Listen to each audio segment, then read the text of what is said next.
Season 14 is just around the corner, and I'm super excited to see what's in store for the support role this season. In this video, I'm going to make 3 spicy support predictions based on what I've seen so far in the PBE. Feel free to let me know whether you agree or disagree with my takes in the comments below. Prediction number 1. Roaming is back in full force. In the latter half of Season 13, Riot intentionally tried slowing down the game a bit by removing Turret Plate Gold as well as Rift Herald Gold. This meant that the meta was less snowbally, allowing the game to scale into the late game. This greatly benefited enchanter mains who preferred staying in lane and slowly waiting for the mid to late game to arrive in order to buff up their AD carry.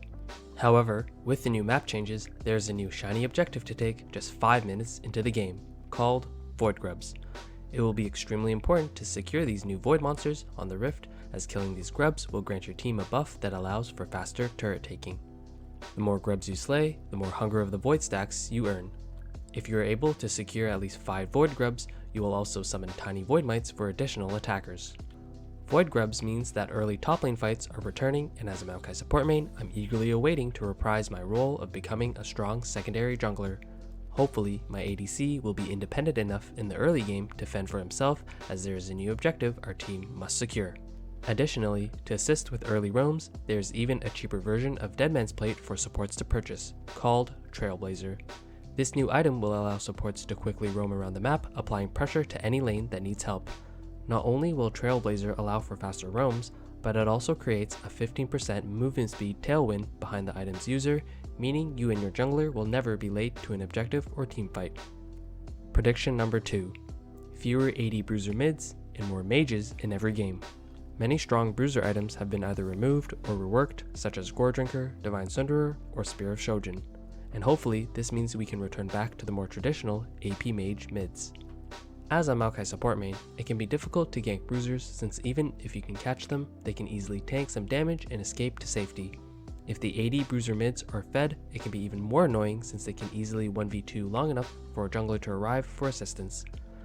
The return of AP mages could mean that Maokai, Nautilus, or Leona mid ganks will be much more effective, where they can hopefully be bursted down quickly if proper vision is not placed.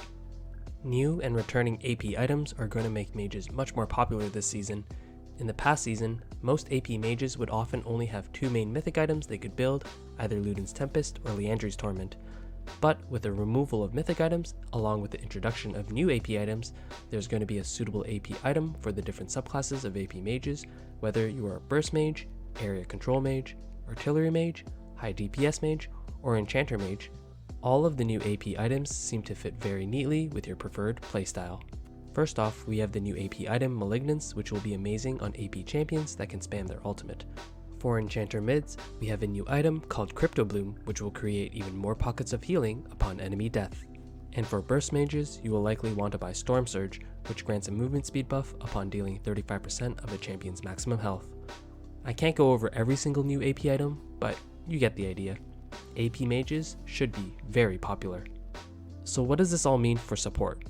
Well, due to the increase in AP Mages on the map, I expect Abyssal Mask will be a key item in the majority of your matches for Season 14. Abyssal Mask remains the same, as it will both reduce nearby enemy magic resist and increase your own magic resist, making it a super strong tank support item. If you still need additional MR in this upcoming mage heavy meta, I would suggest purchasing the newly updated Force of Nature. This item in Season 14 is slightly cheaper while still providing just as much MR once you have stacked enough Steadfast to activate the Dissipate passive. In general, mages should be easier to gank than AD bruiser mids if you are able to find a good flank angle. As Maokai support, or any engaged support, if you prioritize finding these angles from Fog of War, all you'll need to do is engage and then quickly kill these squishy mages.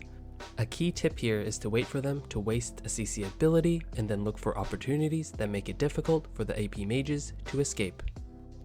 Prediction number 3. Celestial Opposition will be the most overpowered support quest. In Season 14, there will only be one support item to purchase at the start of the game, called World Atlas. You can now stack this item by either damaging enemy champions or executing minions. Once this item is fully stacked, you will have the ability to not only place wards, but it will also evolve into one of 5 evolutions based on the support's preferred playstyle. Although each of these evolutions or quests are quite unique, There's a clear winner amongst all of them, which will be extremely useful on any support. My prediction for the best support evolution will be Celestial Opposition. This item will be extremely useful on a variety of supports, since it essentially acts as a get out of jail free card every 15 seconds. If you're a tank support, the additional tankiness applied when you go for an engage will be much appreciated, as an additional aftershock is never a poor choice. Additionally, as a melee tank support, you get the additional effect of slowing nearby enemies 2 seconds afterwards. Even if you aren't a tank support, you can think of this item as a mini Crown of the Shattered Queen, an item that is removed from Season 13. Enchanter support's biggest threat is often being sniped by an enemy assassin, but having this additional tankiness will prevent you from dying instantly and thus allow you to continually heal or buff your team with your base kit. At the moment, both the increased tank stats and cooldown of Celestial Opposition seems a bit overtuned, so my prediction will be that this option will be a very common evolution for supports. The only drawback I see with Celestial Opposition is that this item quest isn't as exciting as the other support evolutions. You don't do more damage, heal more, or get a movement speed buff, but I predict that it will be the strongest and most consistent item for both tank and enchanter supports. Lastly, I want to end this video by providing my own personal prediction for Season 14. I firmly predict I will finally achieve that elusive Masters rank. In both splits last season, I peaked Diamond 1 and was just one win away from getting Masters. It still leaves a burning itch that I was so close, yet so far. Looking at the new season coming ahead, I have a lot of confidence that we finally make it over the hump and crown ourselves as the ultimate Master Maokai support main. As always, if you like this content, make sure to hit that like button and consider hitting that subscribe button too. It really does help. Let me know in the comments below what predictions you have for Season 14, or if you have any of your own personal goals you'd like to share.